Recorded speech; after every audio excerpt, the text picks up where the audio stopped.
Hey folks, it's Matt once again. Welcome back to another review of the Bill Paxton Marathon. Not sure how much I'll say about this film because I know I reviewed this film more than once, but wanted to watch this film again because it's a very weird, quirky comedy horror film directed by Chris Wallace, who had done The Fly 2.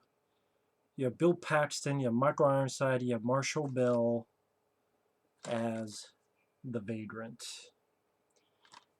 He's not home alone.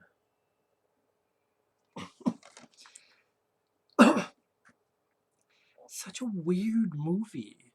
Even its soundtrack. I mean, it has this weird. Like,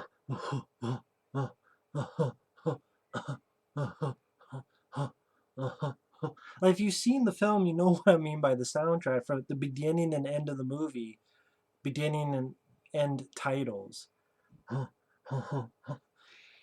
And it's pretty much Bill Paxton in the lead as this quiet, meek, yuppie guy who is hopefully going to get a promotion. He gets this new house. He has his girlfriend who seems more wanting of money. His buddy's Mark McClure, Jimmy Olsen from the Christopher Reeve Superman movies. And he keeps seeing this bum, this mangled vagrant with a fucked up eye, played by Marshall Bell. And he keeps seeing him. He sees him in his house after he buys his new house, sees him everywhere. He gets some nice makeup on the bum, looks really vile and dirty. And this has such a quirky sense of humor to it. For example, when he calls the cops, they're not really listening to him until he mentions that the bum might be urinating in the bushes, and they pipe up and go, "Did you see him do that?" "Well, be honest, no." And then he's talking to the cops more, and "I think he's around back. I think he's getting ready to urinate." And these cops are gung-ho about anti-urination. And the bum gets arrested, and all this bum pretty much drives Bill Paxton crazy. When he picks up a picture of his girlfriend, he looks up and the bum's face is right there, and he flies back over the counter. Gets some physical comedy from Bill Paxton. He keeps calling the cops. He puts in this big security installation around his house. He keeps having nightmares. He wakes up and he thinks the vagrant is touching his leg, or he finds one of his glasses this bit cut off with a pliers, and it's on the table next to him. And throughout the film, you're wondering, is he going crazy and sleepwalking, or is there really a vagrant? Michael Ironside plays his cop, who has a fun energy to him, an energy of anger. For example, he's like, "What are those flowers doing on the floor?" And Bill Paxton, "These are for you." Not for Ironside, but for his girlfriend. Or when his girlfriend invites his bum to eat, and he goes, "You invited him to eat, and then you took a shower? Well, you stupid." His girlfriend leaves him. He finds cut off fingers in a Valentine's Day box in his basement, and just keeps driving him crazy. He's looking more and more. He's losing it. The bum keeps fucking up his place, fucking up his livelihood, fucking up his sleeping habits, and to the point where one day the cops shoot the shit out of his house, and they come in, and Michael Ironside goes, "Well, what are you going to say now?" And Bill Paxton just, and they find really good makeup effect of this woman who sold him the place, who he had sex with a few times. Her head and her feet, like her head on a plate and her feet, each foot next to her, in the fridge. So he gets arrested, and it gets even worse. Yes, because during the trial, his mom has a heart attack and dies. And then this moment on the news where you see that they're tearing out the body, and it slips out of the body bag and slides down the steps. And I mean, it's really dark humor, but I will admit, anytime I see that, just her on the stretcher, just sliding down the steps. Sadly, it gets a chuckle out of me. I mean, usually dark humor, I'm kind of 50-50 on. Some work to me, some don't. I think this does work. I think it helps because Bill Paxton does a great job, as do Michael Ironside, and as do Marshall Bell.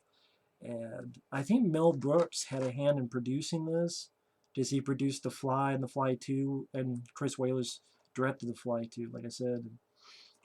When the film came out, it did nothing. And hell, when it got on a DVD, it's on a 4-pack. I think now they're releasing a Blu-ray where it's by itself, maybe. But even if that's the case, too late to get features of Bill Paxton. I don't know if he would have been willing to talk about it, but I would love to hear his thoughts. Because I don't think anyone's ever asked him about this movie. Well, now it's too late. That's why I get pissed at studios who don't do that shit. I'm like, you know what? One day it's going to be way too fucking late. So that shit pisses me off.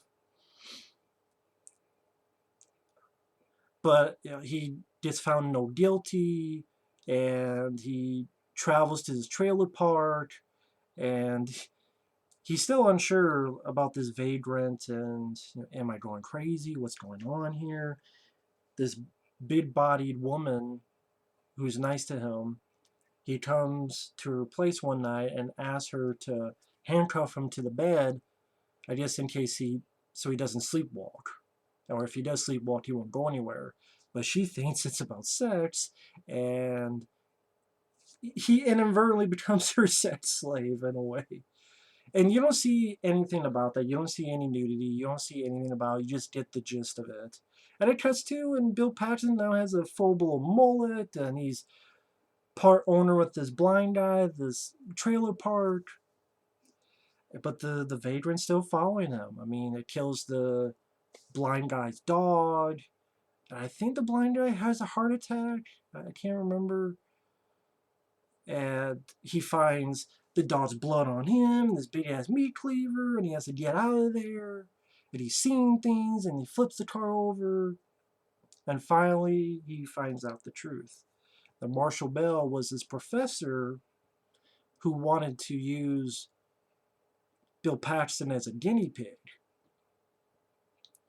And about how you take a quiet guy, and later on he even says, you know, you had everyone think for you, but now you can think for yourself. Now you're interesting, and I like it. And if people go, well, that doesn't make sense. Insane people do not make sense. That's why they're insane. So, and you get a little bit of physical finale where it's in this mine, in the mines, and these Bill Paxton's dodging these mine carts and going toe to toe with the Vagrant, and Michael Ironside. He thinks it's Paxton, but then he gets stabbed with a stool that goes right through him, like a three-pronged stool goes right through him. Pretty decent effect.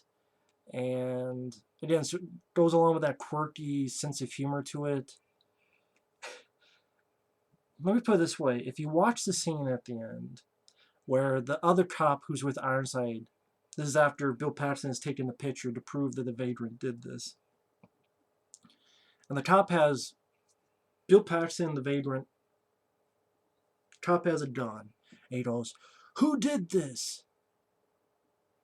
And they both go, "He did." If you laugh, this is your kind of movie. If you didn't laugh, I'm not sure if this would be your kind of movie. But just the fact that after all this gone on, they both go, "Who did that?" And they both go, "He did." Again, I think it's a pretty funny movie. And even the bad guy gets shot, falls on this thing of cactus, including one of them that goes into his bad eye. And even at the end of the film, Bill Paxton is fine, but you get a little bit of maybe he'll continue to have some nightmares, meaning that he's fine, but this is still something that's going to affect him for the rest of his life. That he's still going to have some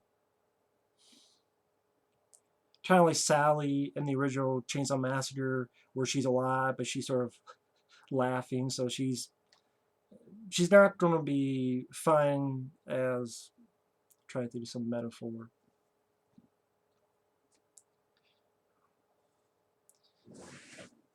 It's going to affect the person. It's going to have some after effects, a little bit of trauma, mental trauma because of it. But still, it's not a downbeat ending. It's not a depressing ending. Just one of those. Okay, I mean, he's fine, but there's still going to be some after effects because of all this, all that happened to him.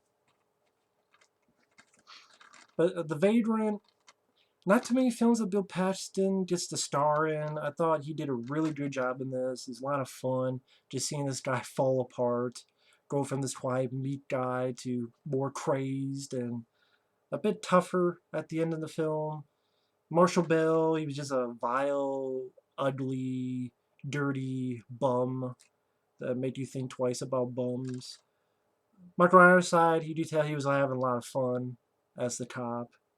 The rest of the supporting cast did fine. I thought Chris Wailers did a good job. He did some little decent makeup effects, but it's not a gore film at all. Not at all. Just a very, I keep saying quirky, weird movie. It's a weird, dark humor, a little bit of horror. And I found it very interesting, and I found it very, pretty funny at times, and unique. I definitely say it's a unique film. And that's part of the again part of the reason why it's fun to watch. It's not a type of film you would see every day, and that's probably why it did not do anything when it came out. I'm sure there were a lot of people when they saw this back in 1992. What the hell is this movie? I mean, if you're at all a fan of Bill Paxton, you should check out The Vagrant. Definitely check it out. But if you like films with a weird sense of humor, you like a film that has a bit of humor with your horror, or if you're just a big Bill Paxton fan like I am, yeah, this is definitely worth it. I guess this is the best way to get it is in this 4-pack. I mean, again, I know there's a Blu-ray coming out, but I doubt the Blu-ray will have anything. And here you get 3 more movies, which I don't really care about the other movies. I mean, the other is The Outing, which is a piece of shit, but it has a little bit of sentimental value because it was the first commentary my friends Mike, Effrey, and I ever sat down and this was the first time we actually watched a movie together, let alone comment on a movie together. It's like, yeah, for that shit. So, there's that. But anyway, that's my thoughts on The Vagrant. I think I've reviewed it like 2 times before, but hell, it deserves it. I think it's an underrated flick. So, thanks for watching. Take care. And we'll see you in the next review for the Bill Paxton Marathon. Later.